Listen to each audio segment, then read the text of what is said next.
Okay, so we are looking at for the religious organization. Don't forget, we are actually concerned about the area of uniqueness and how does this apply, because we already know the standard accounting processes and procedures for a normal a business entity. So we are looking at the industry specific part of it and pointing out their area of uniqueness. Now, religious organization, like I said, these are basically our churches and Islamic organizations. And one thing you have to bear in mind is that basically, when we are referring to religious organization, just like we discussed under the NGO, so one of the key uniqueness of these guys in this area is basically on accountability rather than profitability, right? So what that basically means is that for people in this sector, what they are really concerned about is on accountability, that is keeping track of everything that comes in and go out, rather than saying how much profit do we make and all, because it's quite different from the conventional business entity that we are aware of. So that is one area of uniqueness right here for religious organization. Now, when we are also looking at this part, one other question that comes to our mind is also the basis of accounting. First thing we are going to ask ourselves is, for the basis of accounting, which one to use, cash or accrual? Most of the time, what comes to our mind is cash. And of course, we know the difference between each of these bases of accounting. Your cash basis basically is saying that you are going to recognize your revenue or your income not until when you receive it, but when you earn it. So when you earn here, basically is talking about when the service is being rendered and the control of that service you are rendering or the product you are selling has been transferred to your customer, right? On the other hand, for the accrual, for the cash basis for revenue means that you are only going to recognize your revenue when you receive it, and that is where what comes into play here for a religious organization. In most cases, you don't earn the revenue, you don't account for the revenue when you earn. You have to actually wait for when you receive the money, because you really don't know how much money is coming, and you don't have any obligation to render a service or to sell a product to that person. Most of our money here is actually coming from donation, and to the two parties involved, both the donor and the religious organization, none of the party has obligations to do so. For instance, if I come to church today and I can decide to give out offering or otherwise, so I'm not obligated to do so, right?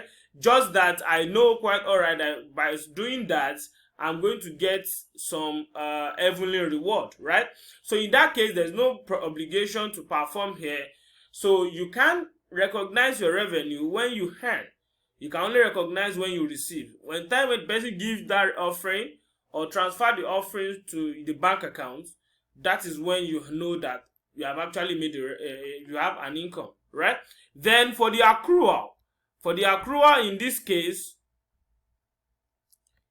for your expenses, same thing applicable to the expenses here. For cash basis, you also account for your expenses when you account for the expenses when you expend it right from your account or from your cash. That is when you account for your expenses. But in the accrual part now, you account for your expenses when it is being incurred, or even for the fact that you have actually not paid out for that expenses, but you account for it. Then in this case as well, most likely we are also going to adopt the cash basis for our expenses, because in this case you also have to only account for your expenses when you expend the money, not when you incur it, right? You might have incurred, but you might have not paid the money. All right.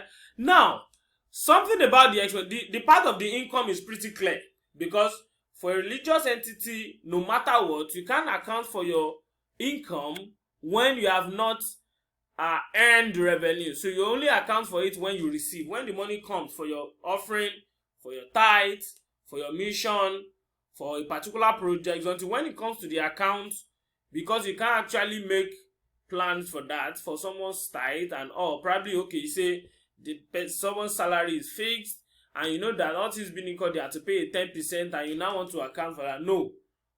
So it's until when the money comes. That aspect is pretty clear. But for the part of the expenditure, in this case, for the expenditure, you actually don't recognize. For the expenditure part now, we have some modification. So to a very large extent, religious organization, most likely, they don't use a pure cash basis. You use a modified cash basis. What this means is that some part of the expenses, most of the expenses is quite different. You have some other expenses that are the normal business type expense. But the income here is income strictly for the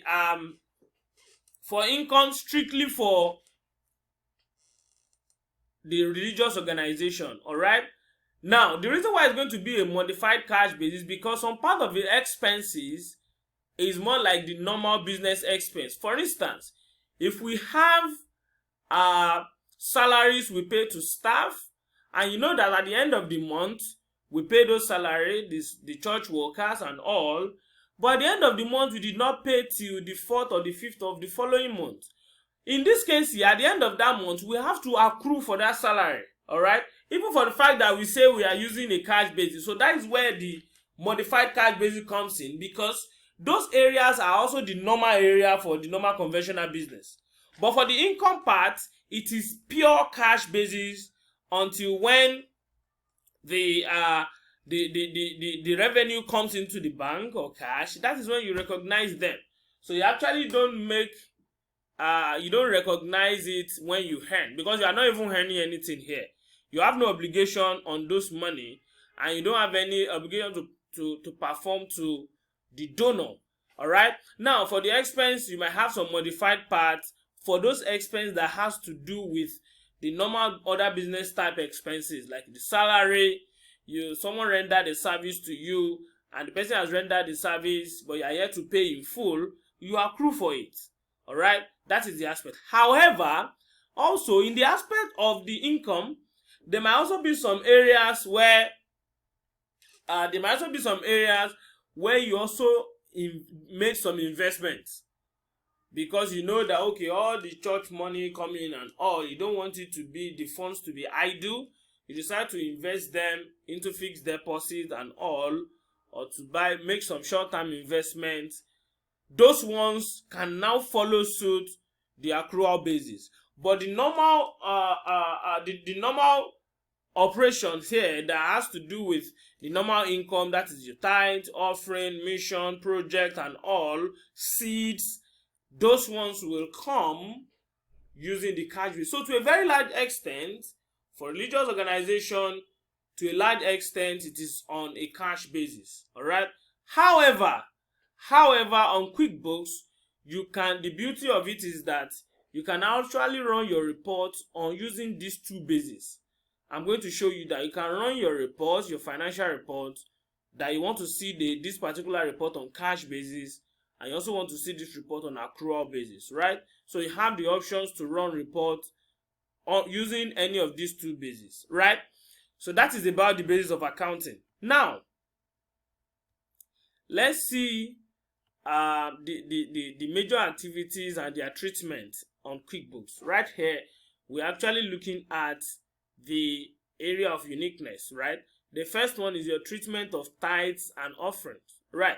Now, the first thing you need to know here is that the account of a religious organization is almost the same with the one of an NGO. Like I said, these people in this sector are basically concerned about accountability rather than the profitability, right? They have no business, okay, how much profit do we make and all, right? Okay, good.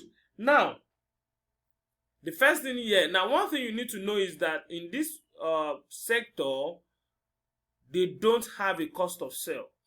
In a normal conventional business, you have your revenue. After a revenue, you have your cost of sales to get your gross profit. That is your normal direct cost, right? But in this case, it is strictly revenue and your expenditure, and you have your surplus at the end of the day, right? Now, the only case where you might want to now have a cost of sales is that if they carry out any other activity aside from the modus operandi here, which is the normal religious activity, probably they have some investment and all, that might now follow suit the normal conventional business, right? Now, the first thing here is the treatment of your tithe and offering. Pretty simple. So first thing you need to take note of here is to ensure that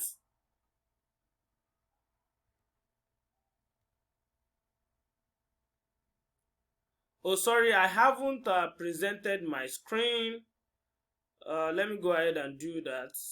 Apologies for that. I just noticed that now. Let me go ahead and present my screen. Can you all see my screen?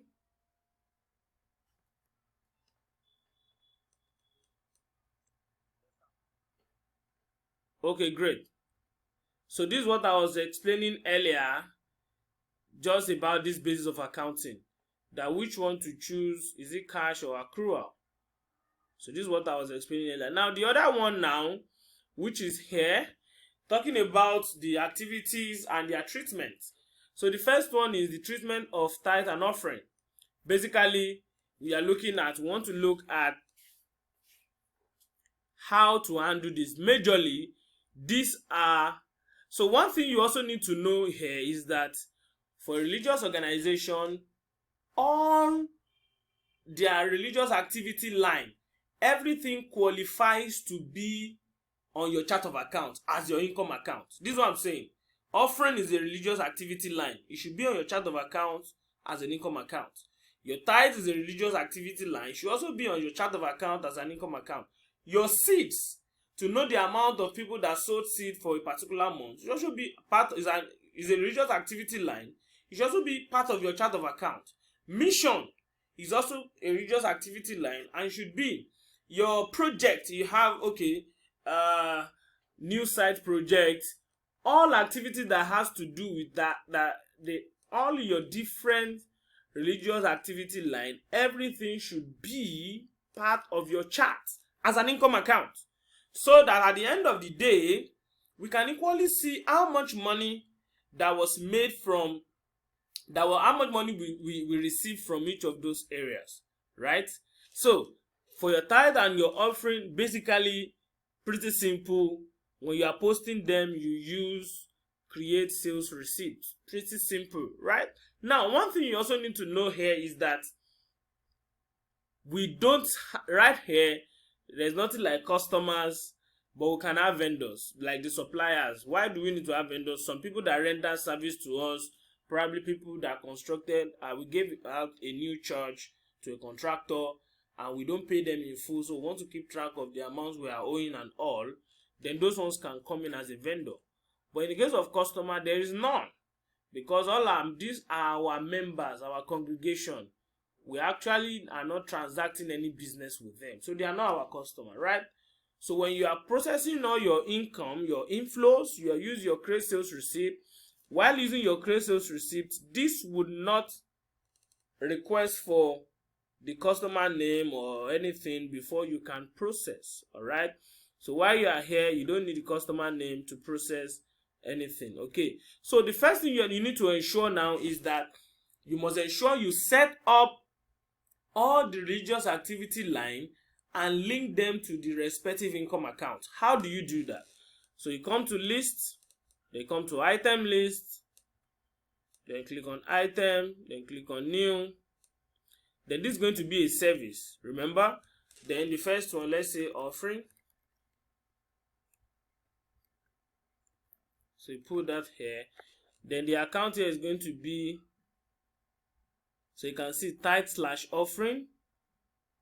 So you can see on your chart of account we have different income accounts. You can see benevolence offering, building fund, children church offering. You can have teenagers church offering, pledges, mission,